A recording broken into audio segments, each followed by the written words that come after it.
I'm gonna talk to Big Cuz here first, man. Brian Trammell, right? Trammell. Brian Trammell. Trammell. Now I'm gonna stop and do a little bit of petty like this. I've known this man for decades, and I have never said this man's last name. I have never said this man's last name. So I just want to go ahead and put that out there for me to say, hey man, you know this motherfucker for this long, man. You know, man, hey, that's just what it is, man, in that town. Hey, that's just what it is. Hey, that's what it is. We know we family, so that's there we go. There we go. All right, man. So Brian, man, what I want you to do, man, you had a laundry list of just champions, man, that you've come across here, that you've raised here, being a champion dog breeder. I want you to go ahead and tell our loyal listeners of the Wolves of Naptown a little bit about what it means to be a champion dog breeder and a little bit about your businesses, Luger Line Kennels and Two Live Crew. Okay. Well, how y'all doing?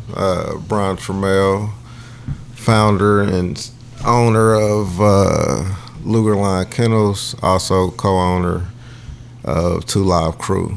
So Luger Line Kennels is more or less of the breeding side of it. Okay.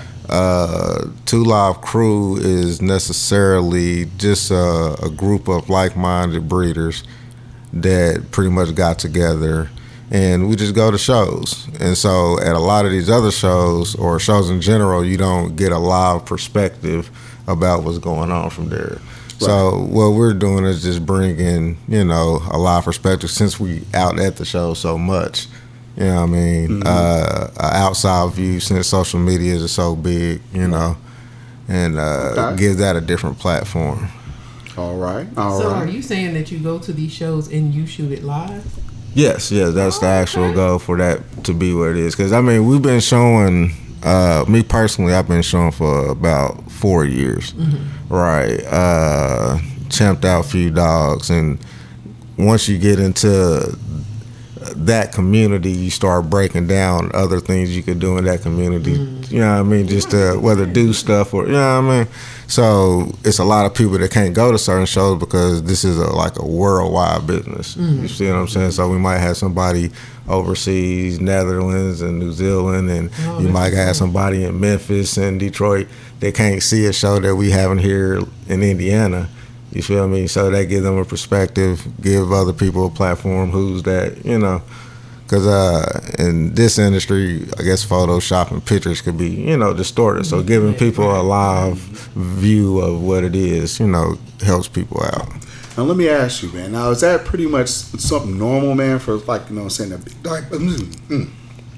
got choked up here, like a big time, a big time championship. You know what I'm saying? Are they always recorded, kind of like for that aspect, man, so that other people, big players, can kind of see what's going on, see the champions? Is that kind of the concept behind that, or that? It's only a few that has started to, actually give a live point of view of a show going on. Other than that, you could catch it on YouTube and bloggers and stuff like that, you see. Okay. But to actually see what's happening at that moment is not a lot of people that's doing that. Okay. So that's where you start to see where's a void at. And, you try to, fill the void. Okay. Now, let me ask you, because now, how did you, get involved with dog breeding? Like, how did that start for you? It started probably... Well, I was a fan first, so probably like 9 years ago. Got my first dog about 6 years ago. It never was planned to be as big as it is or a business, because it was just like I wanted an American Bully, like it was something different, And then once you get into it, it's like an infatuation with cars and any other thing you can, have a thing with, Started there. That didn't really go out playing because now you get the dog and then you start going to shows and then you realize my dog ain't like these dogs at the shows. So I might have to regroup, reinvest, start over, And once I got into the shows, to me, that gave me a better outlook on what I need for the consumer. to even I come got to. you. You see what I'm So it's saying? like you started, and then you start going to the shows, and like, oh, wait a minute, no, I still got some more work to do in the breeding process, man, to get like a champion to come. Yeah, for sure, because like you can see it all, but once you in that position, you're just like, yeah, it's a little different out here. All right. let me ask you this. You know what I'm saying? I know this isn't cheap, right? I mean, there's a cost. I mean, you know what I'm saying, to try and take care of these dogs, right? You know what I'm saying? Yeah, that's an understatement. Can you talk a little bit about like what the undertaking of, you know what I'm saying, of just maintaining just one American Bully? Well, a lot of it depending on what you feed. Nowadays, for you to get your best result, a lot of people feed raw. And raw, when I say that, it's not just like your local ground beef or none of the stuff like that. You know, we actually got dog breeders that makes it, and you got your organs, your heart, your spleen, you know, stuff like that. Okay. So the food itself could be expensive on top of the kibble. If you do that, that could be from, you know, now that's 40 to 60. That's what you had sent me before, right? Yeah, that screen that I sent you, that was the breakdown of the raw. You should be seeing it right now if I'm doing my editing job right now. You should be seeing it right now. What you're seeing there is the breakdown of what you actually need to give a dog the right nutrients to, you know, to look the way it's supposed to look. So food and kibble are two different things? Yes, ma'am. Oh, okay. So when you look at raw food, it's literally like raw meat. You know what I mean? You got to store it, keep it frozen, do like that. With kibble, it's just like some stuff we can go to Walmart or Tractor Supply, some stuff. You know what I mean? It's not saying that it's not bad, but it's fast food versus healthy food. Kind of like the processed food. Yeah. Like If you want to break it down like that, us, it's fast food, and you got the food you cook at home. So you saying the ones with the brands that I would normally get at a Walmart, that's kibble? That would be kibble. Oh, okay. And then when I cook my dog's food on the stove or like rice or something like that, that's... Well, that would be like additives. Yeah, okay. When I say raw, it's literally like you got your heart, your spleen, your organ and stuff like that. Now, so it's it's pretty much you're imagining like a container or a package, man, that has chopped up like bits of like meats and organs. Yeah, like and you stuff got together. little bones, like it's a lot of stuff in it. Now we also do add your vegetables and stuff too to counteract, because you still, you know what I mean, need that. But that'd be expensive. You feed nothing but raw meat. This is what I'm explaining. Like I said, you can get some rice. That's what I'm explaining to you. Yeah, so most of that is just a filler. Yeah. So yeah, the food itself could get expensive. Vet bills. I mean, depending on where you at now, we're luckily to have shout out to Dr. Keeker off Lafayette Road. That's my best vet. We got our like C-section prices might vary from $900 to $1,500 versus somewhere upstate, Chicago, they might be like $2,500. You know what I mean? So the breed of dog itself could bring up to $10,000 just to breed the dog, and that's not even saying the outcome of what you might have. You might not get pregnant. You might have one puppy. So it's it comes crazy. with it. That's crazy. It comes with it. Now you brought one of your little boys with us, right? Yes, I did. I brought a Grand Champion MG2. MG2 is with us. Oh my goodness. Now you're gonna go ahead. I'm gonna go ahead and put it, a picture of him, so you can see, this massive but sweet dog. I mean, I swear. Chill. I mean, the head is huge, as you can see right there, man. Pause. Yes. Whatever. Hey, yo. Right. But just the sweetest dog. So this is what I want you to do, because when I was talking to you for the pre-show interview, right, I probably did what many people do, and I get bully and pit bull, mixed up, thinking they're like the same thing. Right. Explain the difference between the bully and the pit bull for those that like me who didn't know. Well, the bully and the pit bull they're like distant cousins per se. The objective of getting an American Bully was to get a bigger pit bull. But they wanted the temperament as more like a companion.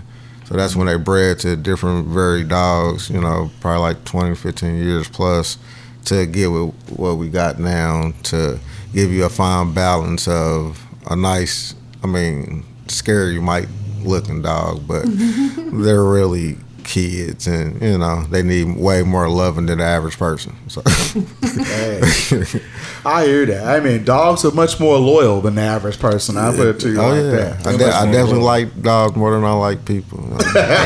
There we go. All right, get in there. Hey, man, there's a lot of people that would agree with you right there, man. There's a lot of people, man. Yeah. All right, man. So, man, before we go ahead and we get on here to our next guest, man, I just want to ask, man, like when it gets to the point that you have a champion, right? All right, and then you retire that champion, right? It's like they're done. It's like, okay, you know, maybe they don't want to do it anymore, or maybe you're just kind of like it's just too old. What happens then after Talking that? about you, fat boy. What happens after that?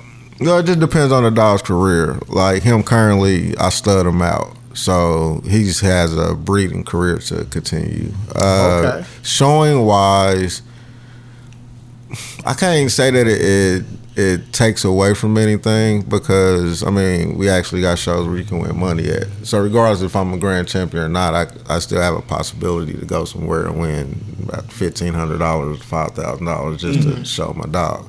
But other than that, I would say making his kids have the same achievements that he had. Okay. You know, so after I done did him now, I got a litter on the ground right now. So the objective would be to take them kids and get them the same accolades that he did. Now, can you stud a dog as long as they're like alive, or is there a certain point to where, okay, man, you just... Nah, I mean, as long as that dog living, and as long as, I mean, it's a process to that, because that's not cheap, because we check the semen, I don't know about, we can check the semen and all that stuff. We're being technical with it right now. Yeah, We're being technical with it. Be technical when it comes to dog stuff, you know. So yeah, you actually got to get that checked, and as long as them numbers and all that stuff kicking, he's living and his heart cool, it's a go. That's what's up. That's what's up, man. Hey, man, I'll tell you what you want to do, man. If you have an opportunity, go ahead now. Online, it's going to be Lugerline Kennels, right? Right. Yeah. I mean, you could just Google Lugerline Kennels, and all my information will pop up. I mean, from Instagram to Facebook to anything, the business itself. Yeah, just Google Lugerline Kennels. You want to go ahead, check that out, man. I'm sorry, you're going to see. You know, so, and the crazy thing, you can see it in the picture, man. You can see just big, stocky muscles, man. But they all look like they're smiling. Yeah. Like they all look like they smiling. They all look like they doing their thing here, man. So, hey, man, like I said, this is my family, right? Like I seen the beginning. I seen just, you know, the videos of just training the first dog, man, and then it just kind of evolved. Just like, you know what I'm saying, people that have motion in Naptown, you know, it evolved, and now it's just something just way bigger. Way bigger. I mean, you should see his following. You know what I mean? You can see just pictures, just champions now. Like, that's all you see now. I mean, ain't got time for no other bullshit. I mean, man, you seeing beautiful dogs. You know what I'm saying? You seeing business. Let's go ahead, man. Let's clap it up for that, man. Appreciate it. Thank Brian, you, man, is there anything else, man, that you want to say, man, about Lugerline Kennels, about your business here before we move forward? Well, we got a few breedings coming up. Be on the watch out for them. Okay. I got a new stud coming out. His name is Golden Ticket. He has a one-on-one pedigree. Yeah. Yeah, it's like a Hall of Fame jacket. Hall of Fame jacket. Okay. Yeah, okay. I got you. I got you. Yeah, no, I got you. Yeah. So, yeah, we got him coming out. Other than that, be on the lookout for some more shows. I believe we got a show June 7th. It's an ABKC show. I believe we'll be going live there.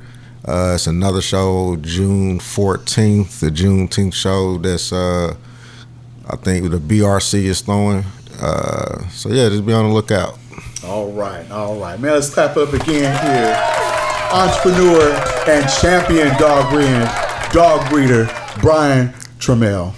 All right.